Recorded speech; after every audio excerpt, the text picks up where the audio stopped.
참여연대가 언 25년이 되었습니다. 그리고 아마 이제 90년대 굉장히 많은 시민활동, 제3섹터가 등장하면서 우리나라의 최고의 어떤 어드보카시 인권단체로서의 어떤 역할을 했고요.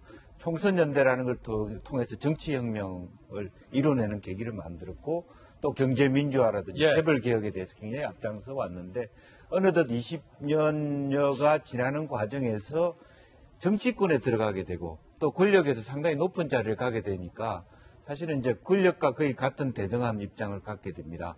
그러면서 지금 이제 그 얘기한 것처럼 자기 사람들이 권력에 들어가 있을수록 그 어떤 시민단체 역할을 하려고 그러면 더 신랄하게 비판을 하고 견제해야만 더 신뢰를 갖고 계속 그 참여연대를 지지하고 후원하고 하죠. 있지 않겠습니까? 그런데 어느덧 정권과 똑같은 입장에서 뭐 감추려고 하고 덮으려고 하면 기본적으로는 어떤 참여연대 본연의 사명, 본연의 역할을 스스로 저버리게 되는 이제 그러면서 문을 닫아야 되는 길밖에 없다라고 좀 생각하는 것 같아요. 이 부분을 정확하게 깨어내야만 참여연대 존립 가치가 있다. 그런 생각을 갖게 하는 것이죠. 밤새 다 조사했는데 정작 발표를 막았다. 지금 이렇게 폭로하고 있는 거거든요. 손수 변호사님. 네, 우선 굉장히 강하게 참여연대에 대한 비판을 해주셔가지고 좀 한 박자 좀 쉬어가는 그런 좀 발언을 좀 해드려야 되지 않을까 싶은데 저 개인적으로 김경률 회계사님 굉장히 좋아하고 또 존경하고 또 그동안에 있었던 재벌개혁이라든지 기타 그 성과에 대해서 상당히 큰 관심을 가지고 있었습니다. 그런데 이 검토 작업을 했다는 거잖아요. 그래서 그런 그 권력 현빌이 가능성이 있다는 결과를 얻었다는 건데 혼자 작업한 건 아니고 기타 여러 사람들과 함께 했다고 했어요. 그렇다면 그때 작업을 같이 했던 그 분들의 의견은 무엇인지 또 궁금하고 뭐 전혀 알려진 게 없습니다. 궁금하고 또 검토한 검토 작업을 할 때 뭘 검토했는가라고 말씀을 하신 걸 봤더니 다 대부분 공개된 자료예요. 그러면 검찰은 그것보다 훨씬 더 많은 정보를 가지고 있고 조사를 하고 수사를 할 테고 그리고 또 한국당을 비롯한 보수 야당에서도 공개된 자료를 안 보진 않았을 거예요. 당연히 다 봤을 겁니다. 그런데 뚜렷이 조국 장관의 비리 관련된 증거가 나오진 않았거든요. 그게 한국당 측에서 그거를 조금이라도 입수했다면 가만히 있을 리가 없죠. 그런데 의혹은 있고 의심은 가지만 증거는 없는 상황. 그렇다면 그 똑같은 자료를 검토하고 분석해서 참여연대 측에서 과연 얼마나 실효성 있고 얼마나 하나만 봐도 다 모두가 수긍할 수밖에 없는 증거를 찾았겠느냐. 이 부분은 개인적인 의심이 들고 의문이 들고요. 따져봐야 되는 거예요. 분명히. 그리고 또 계속해서 이 의문이 나올 수밖에 없는데 이 오촌 조카가 호가호위해가지고 본인의 어떤 재산을 불리기 위해서 좀 친척의 권력을 활용한 거냐. 실질은 그것과 관계없는데 또는 한 걸음 더 나아가서 조국 장관의 배우자가 남편의 어떤 권력을 활용해서 재산을 증식하려고 한 거냐.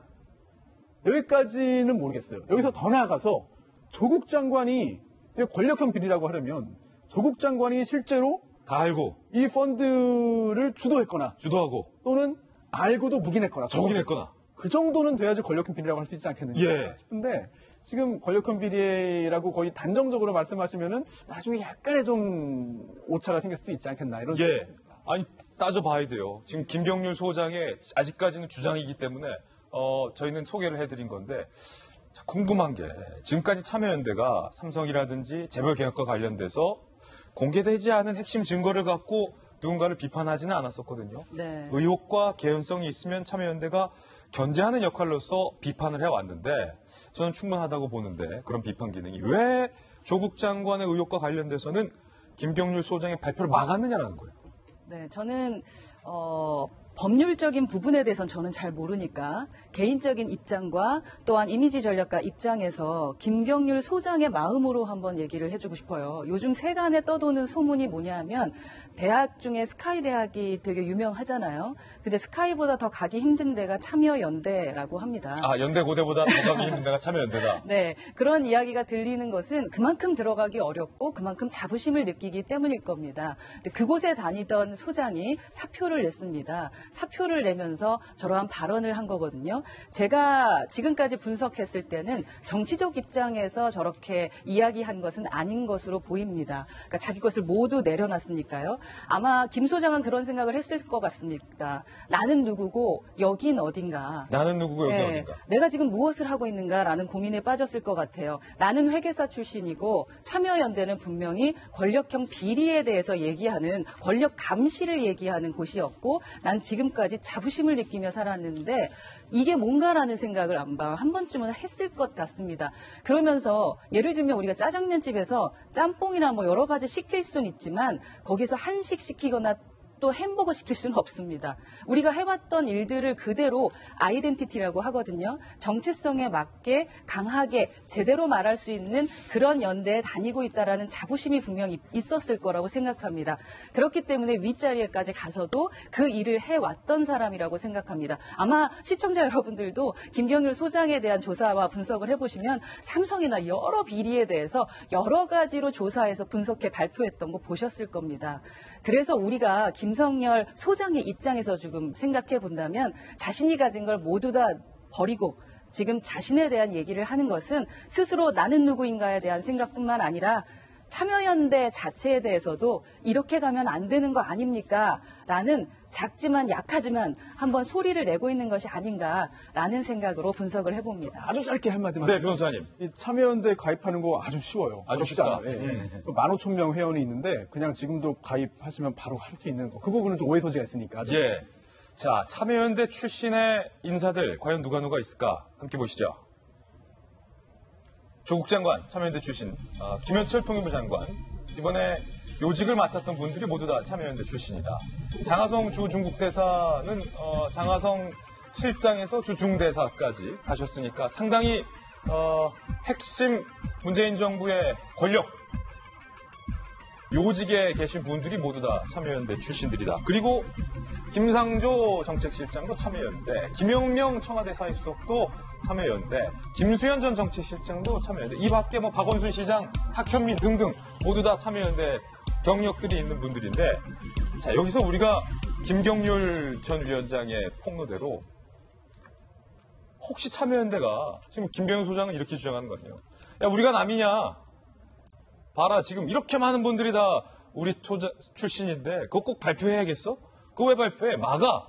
라고 주장하는 거잖아요. 참여연대 출신들이 뭐 저기 지금 소개하신 분들이 쟁쟁한 분들이죠. 근데 이분뿐만 아니고 더 있죠. 뭐 이석태 헌재 재판관을 비롯해서 뭐 법조계. 하여튼 청와대는 지금 뭐 참여연대가 거의 뭐 다 장악을 했고요. 그 다음에 법조계뿐만 아니고 뭐 민변 이런 데도 지금 국회에도 지금 참여연대 출신들이 꽤 들어와 계세요. 박주민 의원도 있고 뭐 이재정 의원도 있고. 하여튼 뭐 각계각층에서 참여연대의 출신들의 그런 것들이 아주 두드러지는데 이분들이 왜 이렇게 사람들의 국민들의 박수를 받고 그다음에 이렇게 요직으로 가고 국가에서 중요한 역할을 하게 되었나를 잘 생각해 보면 참여연대가 대한민국 사회에서 가지고 있었던 그런 특성이 있었습니다. 권력을 견제하고 감시하고 우리 사회의 어떤 빛과 소금이 돼서 뭔가 역할을 하는 그런 역할들이 있었거든요. 그러니까 이제 독재 시대 때는 그 독재 정권과 싸웠고 그다음에 이제 산업 자본들과 또 이렇게 싸워가면서 서민들을 위한 그런 노력들이 있었어요. 그런 것들 때문에 박수를 쳐왔는데 저는 이번에 이 사태를 보고서 이 김경률 소장이 이 참여연대를 고발하는 이것을 보면서 정말 충격을 금치 못하고 이 참여연대가 가지고 있었던 나름대로 우리나라에서 역할이 있었는데 이게 붕괴가 된다 그러면 우리 사회의 건강성과 도덕성 이런 건 어떻게 지킬까 하는 그런 아쉬움이 들면서 김경률 소장이라고 하는 분이 그래도 이 진보들 중에 이제 권력과 결탁해서 이제 양심을 저버리고 부패하고 또 그것을 지키기 위해서 노력하는 그런 좀 안 좋은 모습을 보이는 그런 분들이 많은데 그래도 이 김경률 소장 같은 분들은 상당히 양식이 있고 양심이 있구나. 좌우가 새가 양날개로 날듯이 좌우가 골고루 발전해야 된다 그러는데 결국 이런 김경률 소장 같은 분들이 또 한쪽 날개를 지탱해 나가면서 나가기 때문에 대한민국 사회가 건강하게 나갈 수 있지 않을까 하는 그런 또 안도도 같습니다. 예.